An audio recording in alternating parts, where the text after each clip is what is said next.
Menurut data, orang Meksiko itu mengonsumsi 167 liter soda per orang di dalam 1 tahun. 70% kadar gula di tubuh orang-orang Meksiko itu berasal dari minuman soda ini, berasal dari Coca-Cola ini.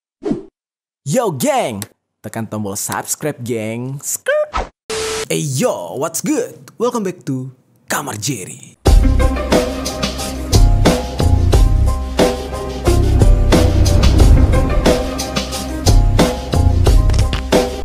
Geng. Oke, sebelumnya kita sudah pernah membahas tentang Coca-Cola nih geng. Bagaimana kisah kelam di balik pembuatan brand ini. Kalau kalian penasaran dengan cerita selengkapnya, kalian bisa nonton konten gue yang ini. Nah, hari ini kita kembali akan membahas tentang Coca-Cola. Pembahasan kali ini menurut gue cukup unik, dan ini merupakan fakta yang ketika gue baca tuh agak menggelikan gitu ya. Karena seperti yang kita tahu ya, air minum itu benar-benar berperan penting di dalam tubuh kita. Karena ya 70% tubuh kita itu terdiri dari air gitu kan. Gue yakin banget kalian itu kalau terdampar di sebuah tempat, kalian lebih memilih untuk tidak makan ketimbang tidak minum. Kalau tidak makan, kita tuh masih bisa nahan, tapi kalau tidak minum, ya itu tidak bisa ditahan geng. Rasa haus itu bakal membuat kita dehidrasi berat dan berhalusinasi, dan pelan-pelan kita akan mati. Tapi juga air minum itu nggak bisa sembarangan minum gitu kan. Air putih itu udah paling wajib yang dibutuhkan oleh tubuh kita. Nah, tapi gimana kalau misalkan seseorang justru kecanduan minuman bersoda, dan selama hidupnya dia jarang sekali meminum air putih. Nah, orang kayak gini bisa dipastikan ginjalnya itu udah nggak sehat, hatinya atau livernya itu udah nggak sehat. Pembahasan kita kali ini gokil banget, karena ada sebuah negara yang kecanduan meminum Coca-Cola alias minuman bersoda, sampai-sampai air putih di negara mereka itu menjadi langka. Jadi kalian bisa bayangkan bagaimana penyakit yang mengidap di dalam tubuh mereka karena mereka kecanduan minuman bersoda, terkhusus Coca-Cola. Ini mana gulanya tinggi, terus juga soda yang tidak baik untuk pencernaan, otomatis tuh penyakit semua berkumpul. Kejadian ini benar-benar nyata terjadi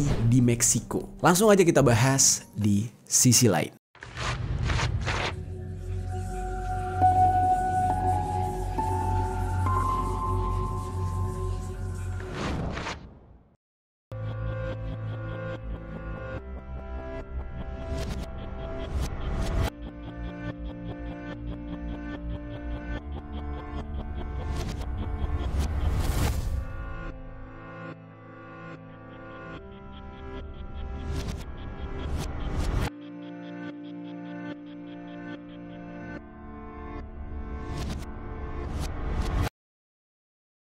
Cerita dari Meksiko ini benar-benar menggemparkan dunia kesehatan. Bagaimana enggak ya? Di sana mereka justru lebih membutuhkan Coca-Cola ketimbang air putih. Air putih di negara ini itu nggak begitu berharga kecuali untuk mandi atau untuk bersih-bersih. Tetapi untuk air minum mereka lebih mengutamakan Coca-Cola. Jadi kalau kalian ke swalayan supermarket gitu ya, di sana kalian akan lebih gampang menemukan Coca-Cola ketimbang air mineral. Meksiko ini memang dikenal sebagai negara konsumen minuman bersoda terbesar di dunia. Dari mulai anak-anak hingga dewasa, mereka tuh sudah terbiasa meminum Coca-Cola atau air bersoda gitu ya sebagai peneman makanan. Kalau berbicara tentang Coca-Cola sendiri, ini diperkenalkan pada tanggal 8 Mei tahun 1886 oleh seorang apoteker yang bernama Dr. John Stead Pemberton dari Knoxville, Georgia, Amerika Serikat. Yang dimana di saat itu dia sedang meracik obat. Nah, tiba-tiba obatnya ini justru ya gagal, tapi justru menjadi minuman yang disukai banyak orang. Dan dalam rumornya juga Coca-Cola ini mengandung tumbuhan coca pada awal pembuatannya, sampai akhirnya berevolusi menjadi minuman yang layak untuk diminum oleh khalayak ramai gitu ya. Kalau sebelumnya itu mengandung tumbuhan coca, makanya namanya tuh Coca-Cola. Lalu di dalam sejarahnya sendiri, Pemberton, penemu Coca-Cola ini, itu meraup keuntungan yang sangat besar karena di saat musim panas, produk Coca-Cola ini laku keras. Banyak orang yang membeli karena memang menyegarkan kalau diminum. Hingga akhir hayat dari Pemberton ini, di tahun 1888, seluruh sisa kepemilikan atas Coca-Cola itu dia jual kepada Asa Griggs Candler. Dia ini adalah seorang apoteker juga yang merupakan seorang pebisnis. Terus di dalam sejarahnya juga nih geng ya, Coca-Cola ini itu adalah produk atau brand yang pertama kali memperkenalkan istilah diskon. Jadi di zaman dulu tuh belum ada istilah diskon. Nah, Coca-Cola inilah yang pertama kali memperkenalkan. Yang dimana di saat itu ketika Coca-Cola sudah dibeli oleh Asa Candler tahun 1888, dia mempromosikan produk minumannya ini dengan memberi diskon berupa kupon di saat itu. Lalu kemudian karena suksesnya Coca-Cola pada tahun 1892, Candler ini akhirnya mendirikan perusahaan Coca-Cola Company yang lebih besar lagi. Dan perlu kalian tahu nih ya, perusahaan Coca-Cola ini tercatat itu memiliki kekayaan sebesar 135,6 triliun ketika tahun 2021. Dan itu kalau diukur dari kurs dolar di saat itu 14 ribuan lah ya. Berarti kalau sekarang ya kalian harus kalikan dengan 15 ribu. Gila nggak tuh? Tajir banget gitu ya. Oke, kita kembali ke kisah Coca-Cola yang ada di Meksiko nih. Di Meksiko itu banyak sekali kota-kota kecil atau kota-kota yang dihuni oleh orang miskin ya geng ya. Di sana itu biasanya di tempat-tempat terpencil itu mereka kekurangan air karena memang kehidupan mereka juga ya bisa dibilang tertinggal. Hidupnya jorok, terus juga rumahnya nggak teratur, dempet-dempet gitu ya kehidupannya gitu. Jadi Meksiko itu tidak seperti apa yang kalian lihat di televisi. Yang kalau misalkan di Fast Furious tuh kan tata rumahnya itu unik gitu ya, kayak perbukitan gitu-gitu. Dan mereka mencintai sepak bola gitu ya. Terus juga banyak drug dealernya, banyak kartelnya gitu. Nah sebenarnya kalau kita lebih telah lagi, Meksiko ini kehidupannya tuh ya kotor di sana. Rumahnya kecil-kecil, pendapatan mereka kecil dan banyak rakyat miskin. Nah di tempat daerah tertinggal dan miskin inilah banyak sekali orang-orang yang kecanduan Coca-Cola dan bahkan mereka tidak memperdulikan kesehatan mereka dan jarang sekali meminum air putih. Melihat orang-orang yang meminum soda, meminum Coca-Cola di sepanjang jalan, di semua sudut kota gitu ya, itu adalah pemandangan yang sangat lumrah di sana. Dan di sana kalian akan sangat mudah menemukan truk-truk pengantar Coca-Cola yang ada di sepanjang jalan kota. Menurut data, orang Meksiko itu mengonsumsi 167 liter soda per orang di dalam 1 tahun. 70% kadar gula di tubuh orang-orang Meksiko itu berasal dari minuman soda ini, berasal dari Coca-Cola ini. Bahkan ya di tahun 2019 iklan besar resmi permanen yang ada di Meksiko itu berada di seberang kantor Kementerian Kesehatan mereka dan itu adalah iklan Coca-Cola. Dan pohon Natal terbesar di Meksiko juga disupport atau disponsori oleh brand tersebut. Terus Coca-Cola yang ada di Meksiko apakah sama dengan yang ada di negara kita Indonesia? Nah ternyata faktanya adalah di sana itu mereka justru bervarian gitu ya. Coca-Cola di sana justru bervarian dan bahkan di Meksiko ini ada varian Coca-Cola yang bisa dikatakan cita rasanya itu masih murni. Jadi sama seperti awal pertama kali Coca-Cola diciptakan. Nah itu di Meksiko dijualnya. Kalau di Indonesia ini udah beda. Kalau di Indonesia kita lihat Coca-Colanya kan warnanya lebih gelap, terus rasanya manis juga gitu ya. Keberadaan Coca-Cola di Meksiko itu pada awalnya adalah franchise dari grup Coca-Cola Amerika Serikat. Pada awal pembuatannya, Coca-Cola yang ada di Meksiko itu semuanya dibuat menggunakan pemanis dari pohon tebu. Jadi memang gula murni dari pohon tebu, yang itu bahaya banget sebenarnya. Lalu di dalam perjalanannya, Coca-Cola Amerika ini sempat mengalami krisis pada tahun 1985 yang dimana penggunaan gula tebu akhirnya diganti dengan gula jagung fruktosa. Dan di saat itu, rasa dari Coca-Cola ini udah berbeda. Orang-orang Meksiko sudah terbiasa dengan rasa manis Coca-Cola yang terbuat dari gula tebu. Nah akhirnya, Coca-Cola Meksiko memisahkan diri dari Coca-Cola Amerika Serikat. Mereka mendirikan Coca-Cola mereka sendiri dan kembali menggunakan gula tebu untuk menjaga rasa manisnya. Di sini nih agak dilema sebenarnya. Gula jagung memang rasanya agak berbeda dari gula tebu, tetapi jauh lebih sehat. Sementara gula tebu itu glukosanya, zat gulanya itu bahaya banget bagi kesehatan. Tapi itulah yang disukai oleh masyarakat Meksiko. Jadi kalau kalian perhatikan ya, tampilan dari Coca-Cola Meksiko ini sebenarnya ya sama aja kayak Coca-Cola pada umumnya di tempat-tempat lain. Tetapi cita rasanya tuh beda banget. Mereka itu benar-benar masih cita rasa Coca-Cola yang ya mengandung banyak penyakit. Dan faktanya adalah soda yang terdapat di Coca-Cola Meksiko itu tidak terlalu kuat. Sodanya itu justru kalah dengan rasa manisnya. Jadi Coca-Cola di Meksiko itu super duper manis, geng. Dan kalau kita minum Coca-Cola yang ada di Indonesia kan itu agak gimana gitu ya di tenggorokan ya. Dan juga sering nusuk hidung kita gitu ya sodanya. Tapi kalau di di Meksiko enggak, lu kayak minum sirup gitu. Jadi pure sebenarnya yang mereka sukai dari minuman itu bukan sodanya, bukan sensasi sodanya gitu ya. Mereka tuh suka manis sebenarnya. Jadi super duper manisnya itulah yang disukai oleh rakyat Meksiko. Dan ciri khas dari Coca-Cola Meksiko itu beda banget dari negara lain, yang dimana bentuk botolnya itu lebih ramping, ya kan? Mungkin memang teknik marketingnya kayak gitu ya, dijual dalam kemasan kecil supaya orang ketagihan. Udah gitu terdapat tulisan khusus Made in Mexico atau buatan Meksiko. Dan bahan dari botolnya itu terbuat dari kaca bening. Lalu kenapa tuh ada khusus gitu ya Made in Mexico? Karena itu untuk membedakan biar semua orang tuh nggak merasa aneh dan ya tahu kalau ini adalah buatan Meksiko. Dan kalian harus paham bahwasanya Coca-Cola Meksiko itu kadar gulanya tinggi dan berbahaya sebenarnya untuk kesehatan jangka panjang. Dikarenakan rakyat Meksiko ini terlalu banyak meminum Coca-Cola yang kadar gulanya benar-benar tinggi, barulah di ujung hayat mereka akan merasakan banyaknya penyakit yang menggerogoti tubuh mereka.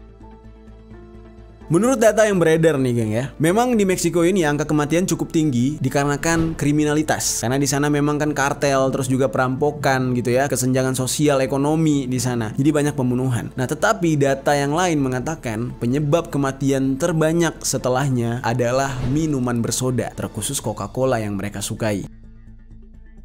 Kebanyakan dari mereka di akhir hayatnya itu mengalami diabetes. Hal ini disebabkan karena gaya hidup mereka yang selalu meminum minuman bersoda mengandung gula tinggi. Dan rata-rata mereka ini mengalami diabetes tipe 2. Dari data yang beredar, kematian akibat dari minuman bersoda tersebut itu dari periode 2012 sampai 2018 ya, itu sudah mengambil nyawa sebanyak 625.000 jiwa. Jadi meninggalnya karena minuman bersoda, geng.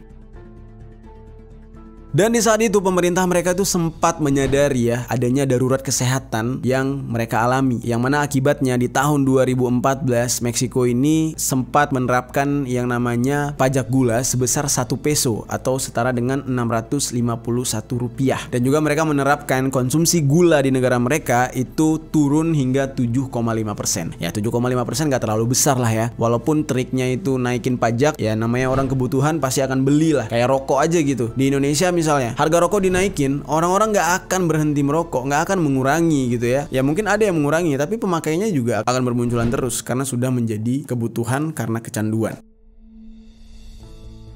Strategi dari pemerintahnya ini sebenarnya sedikit berhasil ya, ketika pajak gula dinaikkan, terus juga konsumsi gula di negara mereka diturunkan gitu ya. Setelah 2 tahun diberlakukannya pajak gula ini, konsumsi Coca-Cola di negara tersebut menurun sebanyak 7,6%. Namun kecanduan Coca-Cola di negara Meksiko ini itu sulit untuk dihilangkan, karena masyarakat mereka itu dari kecil sampai sudah tua itu sudah terbiasa dengan mengkonsumsi Coca-Cola dan sudah mendarah daging di dalam budaya rakyat Meksiko. Sampai-sampai nih geng ya, saking kelamnya gaya hidup rakyat Meksiko terhadap minuman bersoda tersebut, sampai-sampai di tanggal 7 Desember tahun 2019 ada sebuah film dokumenter yang mengangkat tentang fenomena kelam tersebut dan ditayangkan perdana di Festival Film Kesehatan Global yang ada di London. Film ini berjudul El Susto, yang mana memiliki arti tentang keterkejutan atau kesedihan yang cukup mendalam. Jadi El Susto itu ya orang kaget dan sedih yang benar-benar deep gitu ya. Di awal film dokumenter ini dibuka dengan sangat-sangat gamblang penampakan dari botol Coca-Cola. Jadi bener-bener dikasih lihat nih, ini loh penyebab dari kematian rakyat Meksiko gitu. Dan juga setelah itu ada beberapa makanan ringan seperti Cheetos, terus juga ada pizza beku yang diletakkan di atas kuburan, yang dimana itu menggambarkan kuburan tersebut adalah korban dari diabetes, korban dari makanan yang tidak sehat. Keluarga dari korban-korban ini biasanya akan membawa makanan favorit mereka, misalkan kayak Coca-Cola tadi, ke pemakaman anggota keluarganya yang meninggal itu. Dan rata-rata pasti ada Coca-Cola yang mereka bawa.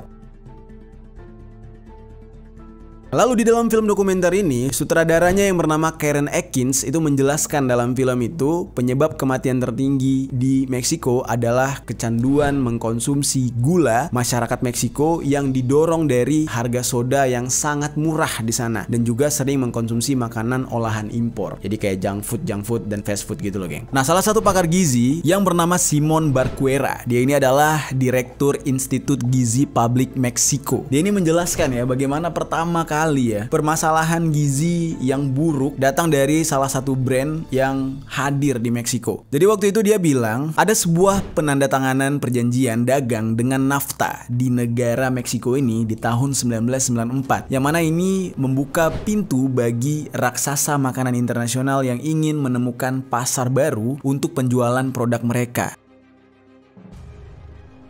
Jadi makanya dari hasil perjanjian NAFTA tersebut bisa dikatakan walaupun gizi atau kesehatan dari rakyat Meksiko sudah mulai memburuk, pemerintah itu nggak bisa banyak berbuat, nggak bisa benar-benar melarang semuanya, nggak bisa benar-benar ngekat peredaran produk tersebut. Yang bisa mereka lakukan hanya menaikkan pajak dan juga mengurangi peredaran gula di negara mereka.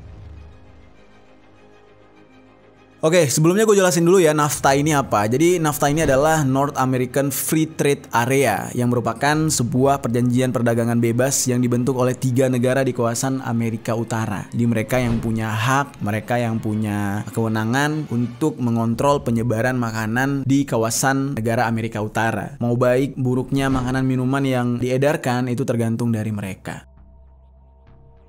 Dari penelitian yang dilakukan ya, dilaporkan bahwa sejak tahun 1980-an, orang-orang Meksiko itu hanya memakan 30% buah-buahan dan juga sayuran yang ditanam di perkarangan rumah mereka. Sementara makanan olahan yang mengandung pengawet itu justru mereka konsumsi jauh lebih banyak, yaitu tingkatnya sampai 40%. Jadi penyakit tok gitu ya yang dimakan. Dan negara Meksiko ini pernah memegang rekor tersadis lah gitu ya untuk angka kematian orang-orang yang terkena diabetes. Jadi tahun 2019 mereka ini mendapatkan rekor tertinggi angka kematian disebabkan oleh diabetes. Kematian oleh diabetes itu nyiksa banget lah geng. Bisa dibilang ya seperti zombie ya kan. Kalau luka kaki membusuk, terus juga kalau kelamaan tidur kayak gini lebam, belakangnya bisa menghitam, membusuk juga. Dan itu benar-benar menyiksa sekali.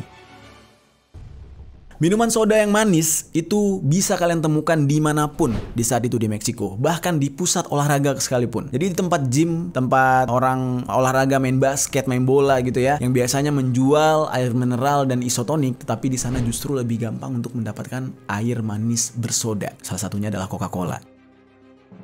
Masyarakat yang melakukan olahraga di saat itu seperti melakukan hal yang sia-sia. Mereka ya menguras tenaga, kalori, menguras lemak di dalam tubuhnya, tetapi kembali meneguk 2 kali lipat kalori, 2 kali lipat glukosa ya kan, 2 kali lipat lemak yang ada di minuman bersoda manis tersebut. Jadi habis olahraga minum lagi, minuman yang menambah penyakit ya, akhirnya olahraganya sia-sia. Lalu ada salah satu masyarakat dari Meksiko ya ketika ditanyakan nih. Jadi namanya itu adalah Guadalupe Sanchez. Dia mengaku kalau dia itu sampai harus meminum 3 botol Coca-Cola yang ukuran 1 liter dalam waktu 1 hari. Bayangin tuh penyakitnya kayak gimana.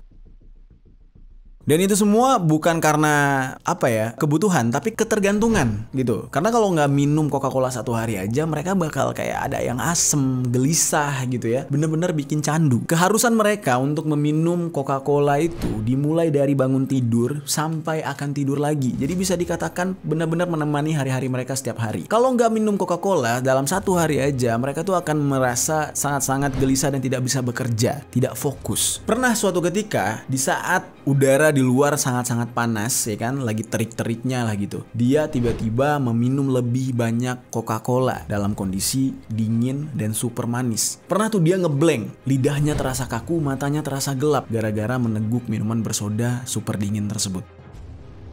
Lalu kita kembali lagi ke si sutradara yang membuat film dokumenter tentang fenomena Meksiko ini. Jadi sutradara yang bernama Atkins ini mencoba untuk mewawancarai seorang wanita Meksiko yang mengaku dia itu sampai-sampai harus meminum 6 liter Coca-Cola dalam 1 hari.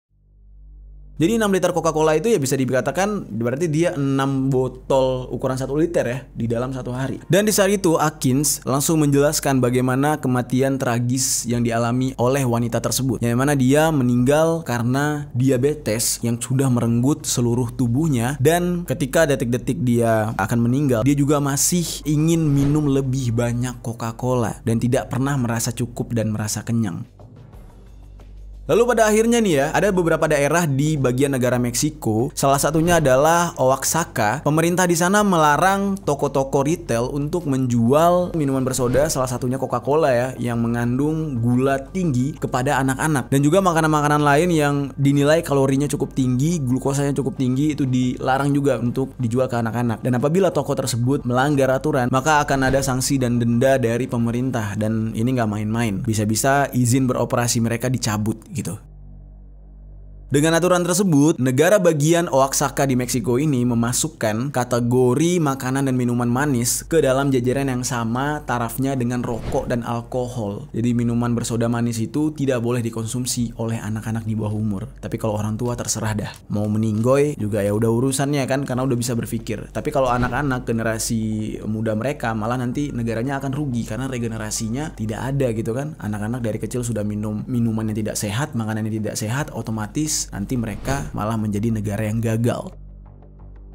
Lalu, pihak pemerintah pembuat kebijakan di negara bagian Oaxaca ini bernama Magali Lopez Damiguez. Dia mengatakan nih ya, Meksiko itu sudah seharusnya memperlambat laju industri gula yang dianggap telah membuat banyak anak-anak Meksiko itu menjadi sakit. Dan bahkan kata dia, di tempat-tempat terpencil di daerah Meksiko, obat-obatan justru langka, tapi lebih gampang untuk menemukan Coca-Cola. Lalu bahkan dikatakan nih ya, selama pandemi COVID di Meksiko, itu bisa dikatakan jumlah orang yang meninggal karena COVID itu nggak ada apa-apanya dibanding jumlah orang yang meninggal karena Coca-Cola katanya. Bahkan selama pandemi COVID itu ada 40.000 orang meninggal, itu justru disebabkan karena diabetes gara-gara mengkonsumsi terlalu banyak Coca-Cola. Dan di saat itu, industri soft drink, salah satunya Coca-Cola, langsung menyudutkan dan menuduh kepala penanggulangan virus corona Meksiko yang bernama Hugo Lopez-Gatell sebagai orang yang menyudutkan aktivitas ekonomi dan produk yang sudah dipilih oleh jutaan orang Meksiko. Jadi industri pemilik produk ini malah playing victim. Mereka malah menyalahkan si Lopez-Gatell ini memfitnah atau menjelek-jelekan produk makanan dan minuman yang telah dipilih oleh rakyat Meksiko katanya. Padahal rakyat Meksiko suka, kenapa harus dilarang? Nah, mereka malah lebih mementingkan bisnis dengan membuat sebuah propaganda tanpa memikirkan kondisi kesehatan rakyat Meksiko itu sendiri. Di dalam sebuah statement ya dari pihak industri soft drink ini, salah satunya ya Coca-Cola juga gitu ya, mereka mengeluarkan sebuah statement. Jadi mereka menyebutkan bahwa soft drink ini hanya menyumbang 5,8% kalori harian dari warga Meksiko katanya. Selebihnya itu dari makanan lain. Namun semua penyangkalan dari pihak industri soft drink ini akhirnya terpatahkan gitu ya, karena ya media-media juga tidak mau pro terhadap mereka. Ya seperti misalkan yang dilansir oleh The Guardian, dikatakan tidak ada yang bisa menyangkal cengkraman industri soft drink yang ada di Meksiko. Karena tiap tahunnya warga Meksiko ini bisa mengonsumsi 163 liter soft drink dan angka ini menjadi angka tertinggi secara global. Dan bahkan sebuah survei dilakukan oleh El Poder del Consumidor menemukan bahwa 70%, jadi ini bisa dikatakan lebih dari setengah siswa atau anak-anak sekolah yang ada di Meksiko itu selalu meminum soft drink ya kan, terutama Coca-Cola di saat mereka sarapan. Gila nggak tuh? Dan menurut Alejandro Calvillo, dia ini adalah direktur El Poder del Consumidor ya, dia bilang gini, yang bisa kamu temukan di komunitas itu, ya maksudnya di masyarakat tersebut hanyalah junk food atau makanan yang tidak sehat itu ya, terus tidak ada akses ke air bersih. Gokilnya tuh. Bahkan ya, ada satu cerita di mana ketika penduduk Meksiko, tepatnya warga di kota Ciudad Altamirano, yang mereka merasa terpukul, sedih, dan bahkan melakukan demo ketika mereka tahu pusat distribusi Coca-Cola dan Pepsi memilih untuk tutup di kota itu. Jadi mereka semacam putus asa. Jadi ibaratnya nih ya, kalau kita orang Indonesia tuh serasanya kayak putus beras gitu loh. Padahal kita ini tergantung makanannya kepada nasi. Tapi tiba-tiba para petani malah mogok kerja dan sawah tidak ada yang menghasilkan padi, impor pun nggak ada. Ya kita merasa panik gitu ya. Kemarin aja kasus minyak goreng aja yang langka, kita panik. Padahal kita negaranya ya berapa persen tanahnya itu adalah penghasil kelapa sawit gitu kan. Begitu juga dengan Meksiko. Ketika Coca-Cola dan Pepsi distribusinya ditutup di salah satu daerah di negara mereka, para penduduknya panik. Seolah-olah kebutuhan pokok mereka mulai hilang. Dilansir dari VOA News, ada beberapa kelompok kartel pengedar narkoba sering melakukan pemerasan terhadap pusat distribusi minuman bersoda. Jadi ya banyak juga juga gangster-gangster dan mafia justru menekan pihak distributor minuman bersoda ini. Terus ada seorang juru bicara keamanan negara bagian Guerrero yang bernama Roberto Alvarez. Dia bilang kayak gini, minuman ringan merupakan bagian dari diet kami, katanya. Orang minum itu di rumah mereka. Jadi bayangkan ketika dua distributor utama di seluruh wilayah ini malah tutup atau pergi. Jadi Pepsi dan Coca-Cola tadi memilih tutup di sana dan mereka itu justru frustasi. Nah ya, Pepsi dan Coca-Cola di saat itu memilih tutup karena memang mereka ya semakin hari itu semakin jengah gitu ya dengan pemerasan yang mereka alami dari para pengedar narkoba. Dan pihak pemerintah di saat itu masih menyelidiki ya sebenarnya alasan apa ya yang benar-benar menjadi penyebab kuat distributor minuman soda ini memilih tutup di daerah mereka. Apakah benar hanya karena pemerasan dari para pengedar narkoba gitu kan? Lalu ditemukan fakta pada bulan Januari tahun 2018, seorang karyawan di Ciudad Altamirano ya kan yang bekerja di perusahaan distributor minuman bersoda ini, dia itu mengatakan sering menerima ancaman dan serangan dari kelompok kriminal yang terorganisir. Jadi benar-benar kartel gitu ya, kartel yang udah terkenal gitu. Lalu Mexico News Daily melaporkan kalau Federasi Pekerja Meksiko atau disebut dengan Coparmex itu menuding pemerintah tidak bertindak untuk mengatasi penutupan tersebut. Jadi pemerintah tuh kayak takut gitu kepada kartel-kartel ini ya, yang sampai akhirnya ya harapan mereka terhadap minuman bersoda pupus gitu ya karena distributornya malah tutup. Nah di sini ada pernyataan dari kepala Coparmex ini ya, dia mengatakan gini, kami sangat prihatin dan kami menentang apa yang terjadi, tapi pemerintah tidak bertindak katanya. Terus dia juga mengatakan kalau kepergian Coca-Cola dan Pepsi dari daerah mereka adalah sebuah pukulan berat bagi perekonomian daerah. Kocak sih sebenarnya. Ya pemerintah tuh antara takut dengan kartel atau justru dia pengen nyelamatin rakyatnya mungkin ya. Karena udah parah banget ketergantungan terhadap Coca-Cola. Ya Coca-Cola di sana tuh udah kayak Indomie buatan Indonesia di Afrika ya kan. Menjadi makanan favorit, menjadi ya pangan favorit. Sementara di negara kita tahu nih batasan-batasan yang mana ya makanan-makanan instan kayak gitu memang enak banget ya. Tapi jangka panjangnya sebenarnya kalau terlalu banyak kita makan tuh nggak baik gitu kan. Gokil ya, Meksiko ya, nggak nyangka gue. Kalau tadi kita sudah bercerita tentang Meksiko, ya kan, yang mana dia sangat ketergantungan lah rakyatnya ini kepada Coca-Cola. Tapi tahukah kalian kalau Coca-Cola ini justru dilarang di beberapa negara, yang artinya negara tersebut tidak memperbolehkan Coca-Cola beredar dan dikonsumsi oleh rakyat mereka. Nah, sekarang kita bahas nih negara mana aja. Ada dua negara menurut informasi yang tidak menjual Coca-Cola. Yang pertama adalah Kuba, yang kedua adalah Korea Utara. Kalau kita lihat ini bukan semerta-merta karena pemerintahnya sadar akan kesehatan rakyatnya ya, tapi di sini berhubungan dengan embargo perdagangan oleh Amerika Serikat. Ya, dengan kata lain, hubungan perdagangan atau perekonomiannya itu diputus gitu. Di sini justru pihak Coca-Cola yang tidak ingin menjual produk mereka di negara tersebut, dan juga negara tersebut melarang gitu ya pedagang untuk menjual Coca-Cola di negara mereka. Ya kalau misalkan ada rakyat mereka yang ingin merasakan Coca-Cola, berarti itu mereka harus membeli dari luar negeri. Coca-Cola tuh mengatakan kalau ada minuman yang dijual atau dikonsumsi oleh warga dari kedua negara tersebut, itu bisa dipastikan memang mereka membeli dari pihak ketiga atau justru membeli di luar negeri.